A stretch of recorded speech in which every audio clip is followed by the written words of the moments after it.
आदरणीय दाजुभाइ दिदीबहिनीहरू, अब 2079 सालमा एक्लै भोट माग्दै हिँडेका स्वतन्त्र उम्मेद्वार हुन् हर्क साम्पाङ। 2074 सालको चुनावमा जम्माजम्मी 500 भोट प्राप्त गरेका हर्क साम्पाङ त्यति बेलाका ठूला पार्टीहरूका लागि नगन्य नै थिए। उनी एक्लै भोटको अपिल गर्दै हिँड्दा ठूला पार्टी जस्तै एमाले, काङ्ग्रेस, माओवादीका लागि उनी एक बहुला नगन्य व्यक्ति थिए।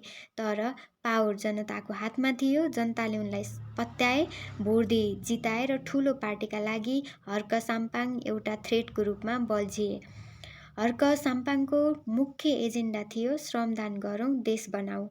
जब उनले मेयरको कुर्सी सम्हाले, आफू पनि एउटा सामान्य व्यक्ति बने, सबै धराने जनतालाई श्रमदानको लागि अपिल गरे। आफू त्यसमा प्रमुख व्यक्ति बनेर अगाडि पनि बढे। जङ्गलमा रुख बिरुवा रोप्ने, ढुङ्गा बोक्ने, गिट्टी कुट्ने लगायतका सम्पूर्ण काममा उनी आफै अघि सरे र काम पनि गरे।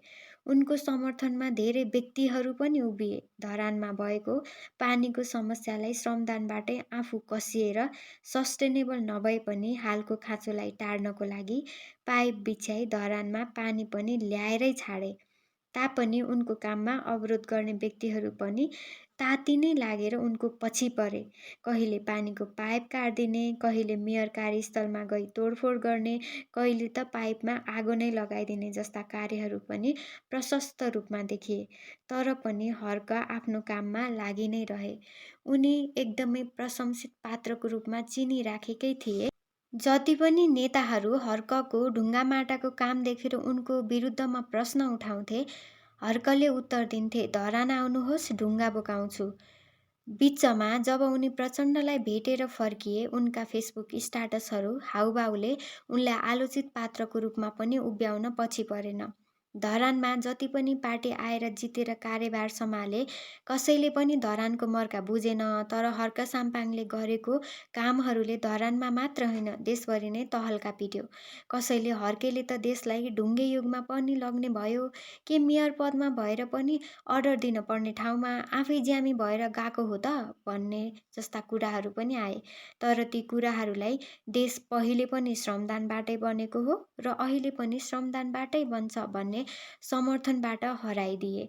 आलोचित र सम्मानित दुवै पात्रबाट चर्चित हर्क साम्पाङ भदौ 24 र 25 गते घटेको जेनजी आन्दोलनपछि म प्रधानमन्त्री बन्छु, देश बनाउने मैले नै हो र म प्रधानमन्त्री बनेपछि सबैलाई ढुङ्गा नै बोकाउँछु भन्दै काठमाडौँ होमिए। त्यति बेलाको अवस्थामा प्रधानमन्त्री कसलाई बनाउने भन्ने विषयमा 3-4वटा अप्सन राखिएको थियो, जसमा हर्क साम्पाङ पनि थिए र हर्क साम्पाङलाई प्रधानमन्त्री बनाउने भन्ने विषयमा जेनजीहरूबीच विवाद पनि परेको थियो र सबैजनाले समर्थन गर्दा अन्तिममा सुशीला कार्की अन्तरिम सरकारको प्रधानमन्त्री बन्ने भन्ने निर्णय भइसकेपछि हर्क साम्पाङ निराशित भए। त्यसपछि पनि उनी प्रधानमन्त्री नभए म गृहमन्त्री नै बन्छु भनेर फेरि आँटेका थिए। त्यति बेला पनि उनी निराशित भए।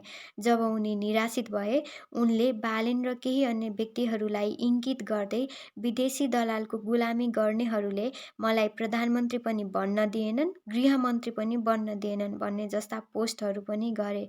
तर त्यसको प्रतिक्रियामा बालेनले निकै रोचक पोस्ट पनि गरेका थिए।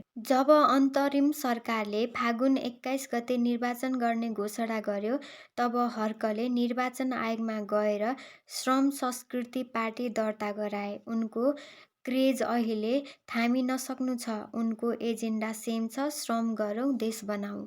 पार्टी दर्ता गरिसक्दा पनि एजेन्डा एउटै भए पनि उनको सपना अब मेयरबाट देशको प्रधानमन्त्री बन्ने छ। उनी भन्छन्, म प्रधानमन्त्री भएपछि पनि किसान, ज्यामी, श्रमजीवी वर्गको रक्षक भएर उभिनेछु।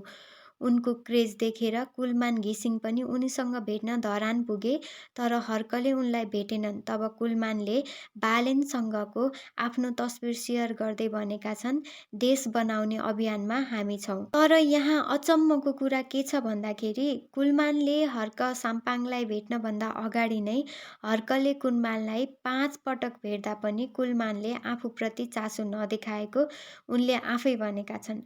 जब कुलमान घिसिङ उज्यालो नेपाल पार्टीको प्रमोट गर्न थाले, तब श्रम संस्कृति पार्टीका केही व्यक्तिहरू कुलमानतिर सिफ्ट भएको देखेर कतै हर्कलाई त थ्रेट हुने होइन भन्ने हल्लाहरू पनि फैलिए।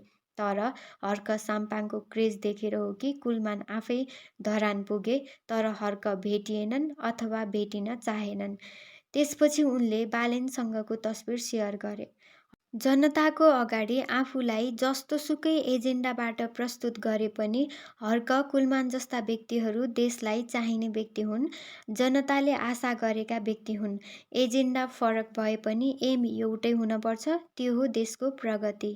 र जनता पार्टी रोजेर भोट हाल्न भन्दा पनि व्यक्ति रोजेर बुझेर भोट हाल्न जागरुक बन्नुपर्छ अनि आफू र देश बनाउन मद्दत गर्नुपर्छ। र मैले पहिलेको निर्वाचनमा मतदान गरेर फर्किएका व्यक्तिहरूको कुरा सुन्दा उनीहरू भन्ने गर्थे कि त्यो उम्मेदवार ठिक त थियो, भोट हाल्न जाँदा पनि त्यसैलाई हाल्छु भन्दै गएको त हो, तर पहिल्यैबाट यो पार्टीमा भोट हाल्दै आएको, त्यहाँभन्दा त अरूमा भोट हाल्छु भन्दा त मेरो हातै चलेन। त्यो उम्मेदवार क्वालिफाइड त थियो है, मैले त त्यसलाई भोट हालिसकेपछि मात्र सम्झिएछु। र अब पनि यस्तो भनेर हुँदैन। भोट हाल्नु हाम्रो हक हो, राम्रो व्यक्तिलाई देशको लिडर बनाउने हाम्रो जिम्मेवारी हो। हकको राम्रोसँग प्रयोग गरौँ र जिम्मेवारी राम्रोसँग निभाउँ। हस् त, थ्याङ्क यू।